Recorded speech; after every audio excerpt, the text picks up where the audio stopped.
Hello, YouTubers. Well, we got another mess. We had about 15 centimeters with high winds. The winds seem to have died down. And now it's supposed to turn to rain, of all things. So the idea of it is to get it pushed, or take the snowblower out like I just did, the small one, the Honda, and get it off the patio and get it from the paths before we get the rain. Because once you get the rain, if the rain don't take it all, then tomorrow it's supposed to freeze. Then we got a terrible mess. So it's raining now, and we're gonna have to deal with it. Let her heat up a little bit on our glow plugs, and we'll away to the races. There you go.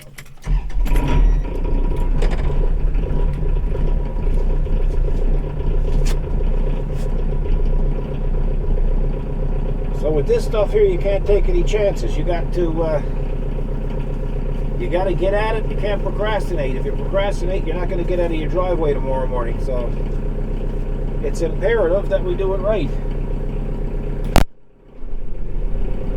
So we won't do the full video on snow clearing. We'll just got some little bit of information on the tractor for you.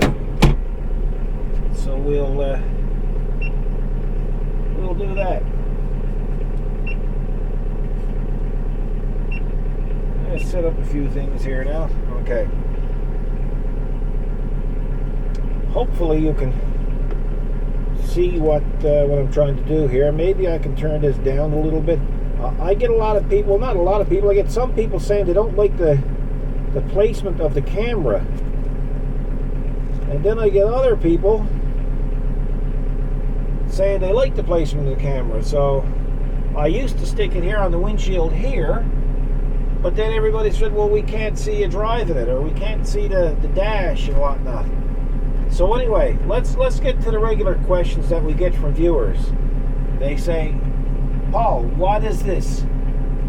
Well, that's an inclinometer. It's a digital inclinometer, and once it's set up, you can set the angles on it, so it will let you know. It'll give you a warning when it determines you're about to tip over, either that way or linear. Yeah, linear.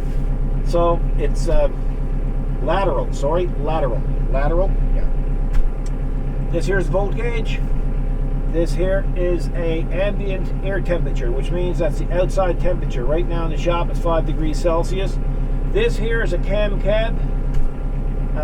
reverse camera or backup camera. It's a commercial unit. It's color, 7-inch color. In the nighttime it flicks over to infrared. So technically you could back up without any lights on, you'd see it.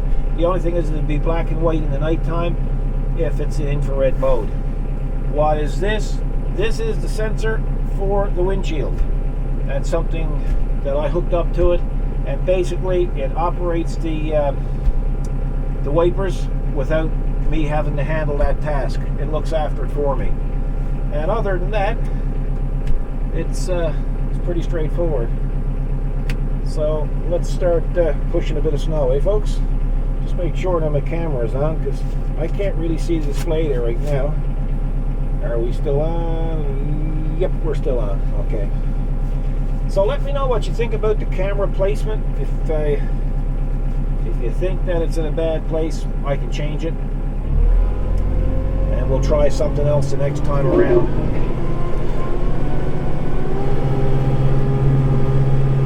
So like I say, this snow is heavy and it's wet.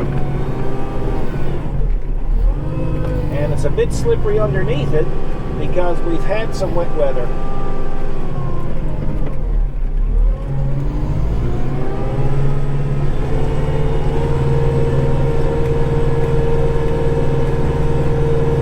You can see the sensor picked up some moisture on the windshield, and it sweetened the windshield by itself or on its own.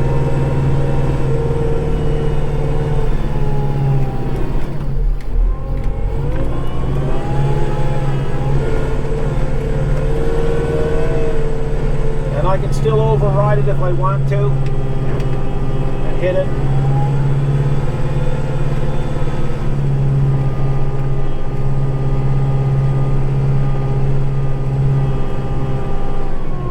did the patio with the Honda snowblower. That way Kathy didn't have to do any heavy shoveling. It's just a little bit of cleanup to do there now. I won't bury in the generator, so I'll sweep it away from the generator.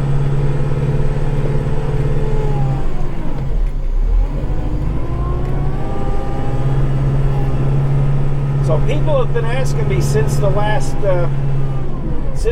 video, tractor video, which by the way got an enormous amount of hits. So we thank you for looking at it, watching it. The last video we did, we had a lot of people ask us about the blade that's on the tractor. So I'm going to give you a little bit of history about the blade. Back in 1991, I first started to do snow clearing. And what I did is I bought this used 1987 S15 GMC pickup. And I went out and I bought a used snow blade or a snow plow. It was an electric over hydraulic, that type of thing. Still commonly used today. It was a steel blade. It was made by a company called Arctic.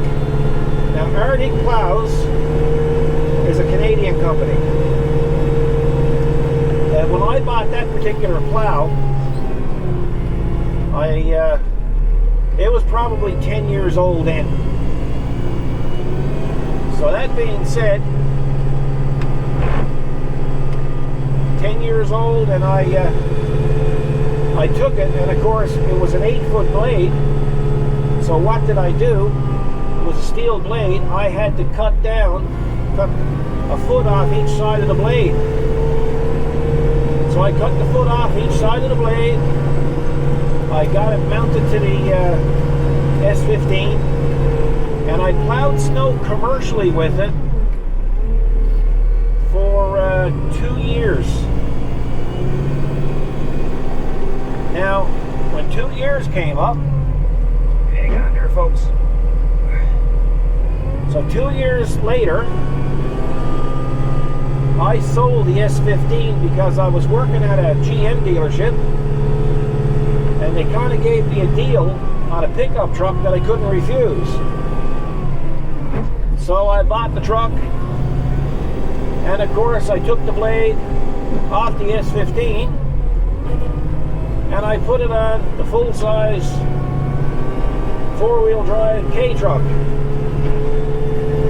and I used it like that for 1 year. Then in 1 year, a year later, whew, that's a solid lump there, I'll tell you. A year later, I was up to a dealership or a parts counter, a parts place, parts store, picking up some parts, and one of the guys said, "Hey, did you see the new blade that Arctic got out? It's a poly blade." And I said, "Oh yeah, poly blade." So he said, "Yeah, we got one coming out." He said, "You want to have a look at it?" I said, "Sure, I'll have a look at it."